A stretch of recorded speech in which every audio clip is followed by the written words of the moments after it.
Hi, boys and girls. It's Mrs. McWhorter here on our fourth day of Earth Week, Thursday, April 23rd. And today, Fayette County has decided is Energy Day. And so, in honor, Miss McWhorter wore her joke shirt here. It says solid because the T-Rex there is a solid. In the middle, it says liquid because he's turning into a liquid. And then at the end, it says gas. But we all know that gasoline is really a liquid. And but it's funny because fossil fuels, which are oil, coal, and natural gas, the three fossil fuels that power our world, are created from the fossils or the remains of things that lived at the time of the dinosaurs or earlier. And so we can't just get new ones. But in honor of today, I decided to read a book called The Boy Who Harnesses the Wind. And this is a true story of a boy who lived in Africa.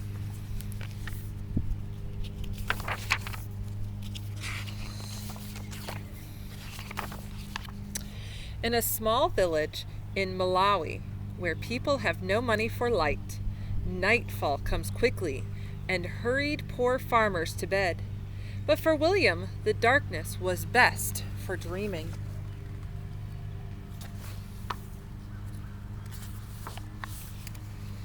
He dreamed of building things and taking them apart, like the trucks with bottle-capped wheels parked under his bed, and pieces of radios that he cracked open and wondered, if I can hear the music, then where is the band? His grandpa's tales of magic also whispered in the pitch black of his room, with planes passed through the windows while ghost dancers twirled around the room, as if 100 men were inside their bodies.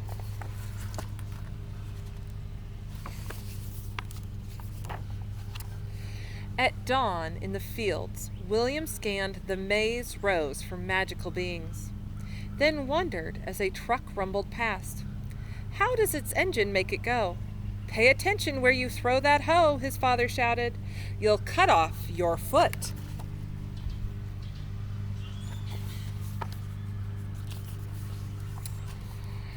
For all its power over dancers and flying things, magic could not bring the rain. Without water, the sun rose angry each morning and scorched the fields, turning the maize into dust. Without food, Malawi began to starve.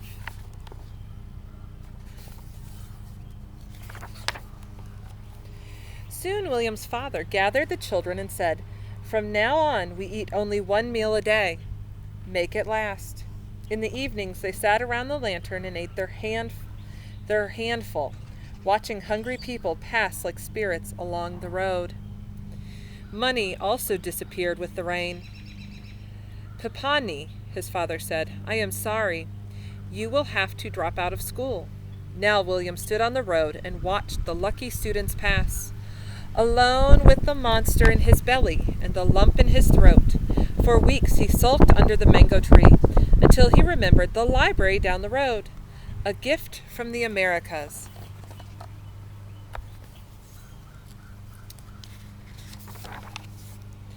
He found science books filled with brilliant pictures. With his English dictionary close by, William put together how engines move those big trucks and how radios pull their music from the sky. But the greatest picture of all was a machine taller than the tallest tree, with blades like a fan.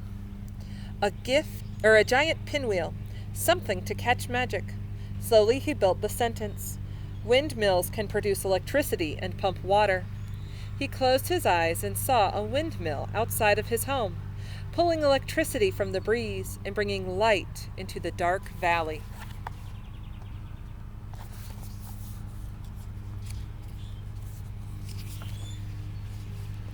He saw the machine drawing cool water from the ground, sending it gushing through the thirsty fields, turning the maize tall and green, even when farmers' prayers for rain went unanswered.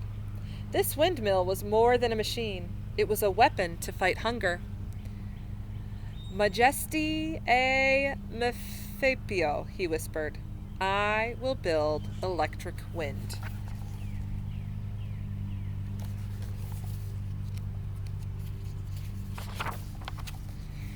In the junkyard, pieces appeared like rusted treasures in tall grass, a tractor fan, some pipes, and beams and bolts that required every muscle to move.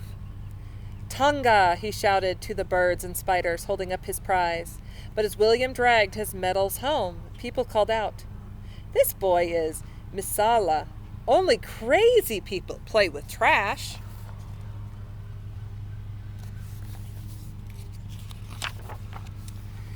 After weeks, William arranged his pieces in the dirt: a broken bicycle, rusted bottle caps and plastic pipe, even a small generator that powered a headlight on a bike.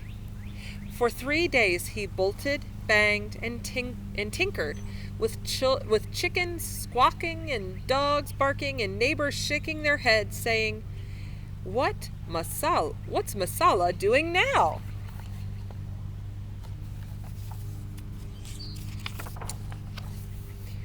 His cousin Geoffrey and his best friend Gilbert soon appeared. "Muli Bawanji," they greeted. "Can we help with your electric wind?" "Grab your pongas and follow me," he said, and took them into the forest. Together they swung their sharp blades into the trunk of blue gum tree, then hammered them together to make the tower. "Stand atop," William shouted. "Bring it up." While the boys tugged and heaved, a crowd gathered below and gazed at his strange machine that now leaned and wobbled like a clumsy giraffe. Some giggled, others teased, but William waited for the wind.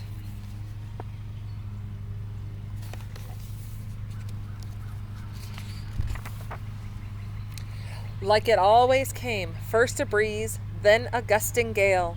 The tower swayed and the blades spun round.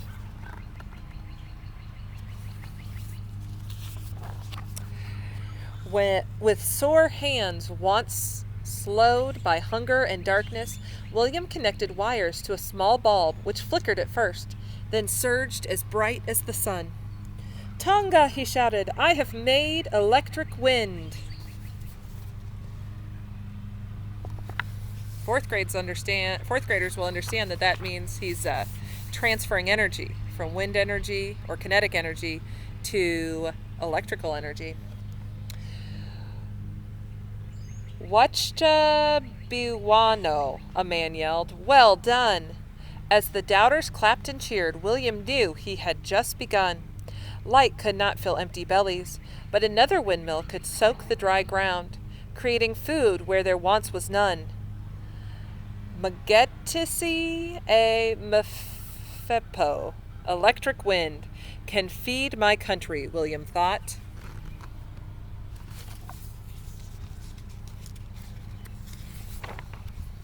And that was the strongest magic of all.